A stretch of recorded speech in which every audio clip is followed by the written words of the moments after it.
Hello, welcome to Bonjour64, episode 6. This one is about dry bags, stuff sacks.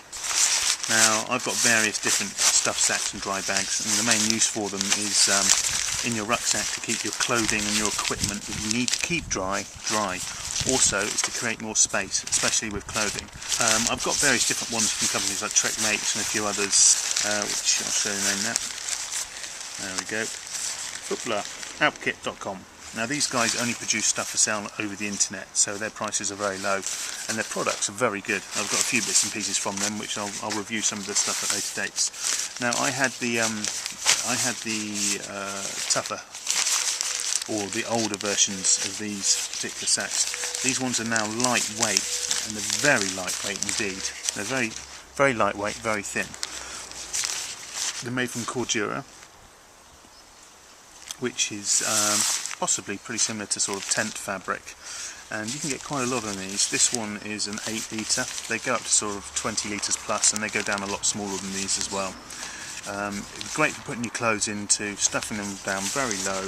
You roll the top over a couple of times, squeeze all the air out, and then you use these great little tabs here for locking them.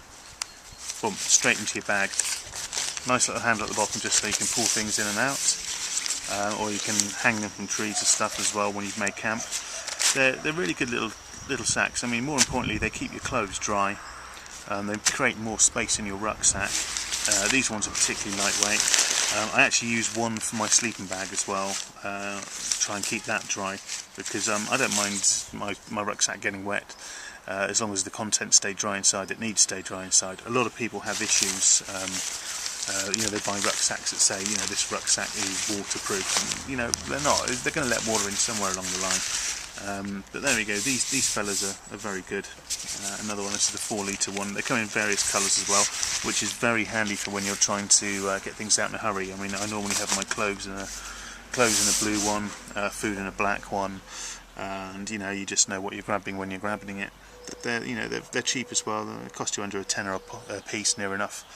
And they come from this company, Alpkit.com. They do another more durable version as well. But also, there's lots of other companies that produce very different stuff sacks. I've seen one advertised which has also got a little valve so you can actually suck the air out of it to really tighten it up. That's not made by Alpkit. I'm not actually sure who that one's made by. I can try and find out. But these are, they're good. They're reliable pieces of equipment. They're necessary pieces of equipment.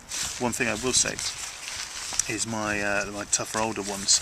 There's a bar of plastic here which, when you fold over 2 or 3 times, seals the sack and makes it waterproof.